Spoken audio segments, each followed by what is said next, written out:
इसे कहते हैं myocardial infarction, death of the heart muscle. Cerebral infarct यानी death of the brain tissue, वैसे ही कहते हैं किडनी इंफ्रैक्ट यानी death of the kidney tissue. ये तीन ऐसे होते हैं वाइटल ऑर्गन्स। तो अब अभी कभी कभी इंसान जब गिर जाता है तो कुदरत आपकी मदद करती है गिरा के। क्यों? आपका जो ब्लड प्रेशर है अगेंस्ट ग्रेविटी पंप होता है। आपके जो है ब्लड प्रेशर 120 रहा तो आप अगेंस्ट ग्रेविटी पंप करके जो है इसको डाल रहे हैं, आपके हेड को दे रहे हैं।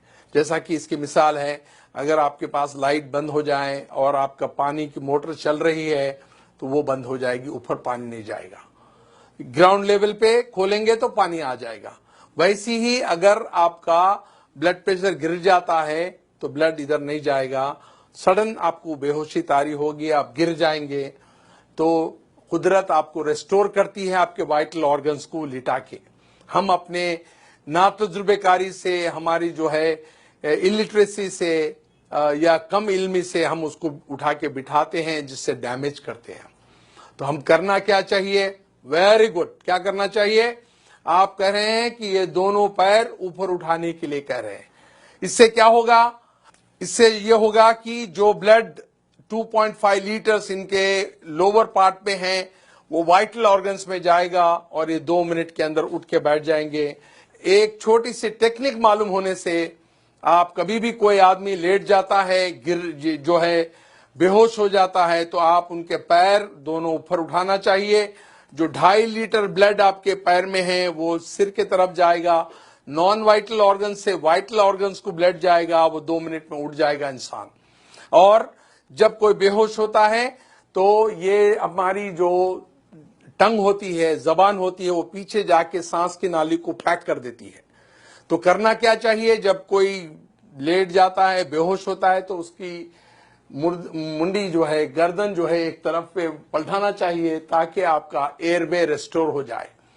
तो ये इतनी छोटी टेक्निक है, जब भी कोई आदमी ऐसा लेट जाता है, बेहोश हो जाता है, गिर जाता है, उसको लिटा के एक तरफ उसका जो है चेहरा करके ये एयरवे को रेस्टोर करना होता है। सेकंड होता है उसके जो पैर है उसको ऊपर उठाने से 2.5 लीटर जो ब्लड है नॉन वाइटल ऑर्गन से वाइटल ऑर्गन्स पे आएगा और एकदम उठ जाएगा। मैं आपको चंद मिसालें ऐसी दूंगा कि एक बार फ्लाइट में एक मेरे स्टूडेंट चल रहे थे जो मेरे से ट्रेनिंग लिए हुए थे, और उसी फ्लाइट में एक बूढ़े आदमी गिर गए बेहोश होके। तो फ्लाइट अटेंडेंट जो थी, एयर होस्टेस, उसने ऐलान किया कि is there any doctor in the flight who can revive this patient. तो देयर वाज नो डॉक्टर, पर ये जो आदमी थे डॉक्टर नहीं थे, मगर वो मेरा लेक्चर अटेंड किए हुए थे। उन्होंने कहा कि even though I am not a doctor I can revive this patient. उसने उसको अलाउ नहीं किया। जब उनकी हालत बहुत खराब हो रही थी तब उन्होंने चीख के कहा still I can do it.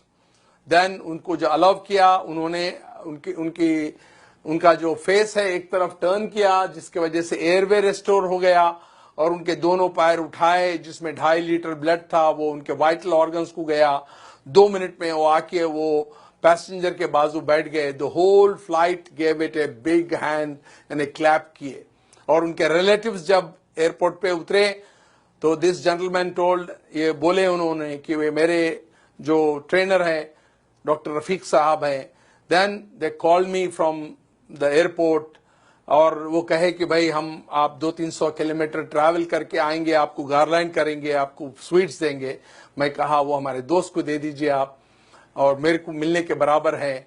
और ऐसे कई वाकयात हुए हैं, ऐसे इंस्टेंसेस है जहां पर कई लोगों की जान जो है बचाई गई है। एक बार भयानक एक्सीडेंट हुआ रोड पे, हम लोग जा रहे थे और वो लोग जो है खून में लुथपुथ थे, यानी they were in the pool of blood unconscious. कोई टेलीफोन कर रहा है इमरजेंसी को, कोई डॉक्टर को बुला रहा है, कोई और तिब्बी इमदाद के लिए कह रहा है, और उसी टाइम पे हम वहां पर पहुंचे। मैंने ये छोटी सी टेक्निक अपनाई, उनका चेहरा एक तरफ किया और फिर पैर ऊपर उठाते वो 2 मिनट में उठ के बैठ गए। The whole crowd gave it a big clapping hand to me. तो ये छोटी सी टेक्निक है जिसके वजह से आप पब्लिक प्लेसेस पे, रेलवे स्टेशन पे, एयरपोर्ट्स पे बड़े क्राउडेड प्लेसेस पे, स्कूल्स पे, कॉलेजेस पे, रोड साइड पे आप ये टेक्निक अपनाने से किसी की जान बचा सकते हैं। मैं समझता हूं सामीन, आप आज जो ये ब्यूटीफुल ऑडिटोरियम में बैठे हुए हैं, you got enlightened by this small technique, और आप आज एक जान बचाने के काबिल हो सकते हैं। और मैं ये चाहता हूं कि ये टेक्निक्स सारे लोगों को आम करें, आपके दोस्त अहबाब में, आपके रिश्तेदारों में, आपके कलीग्स में, or so that you can save hundreds and hundreds of precious life which are lost due to our ignorance, our illiteracy. Thank you for giving a patient hearing. मैं चाहता हूं कि इसको आम करें आप। Thank you.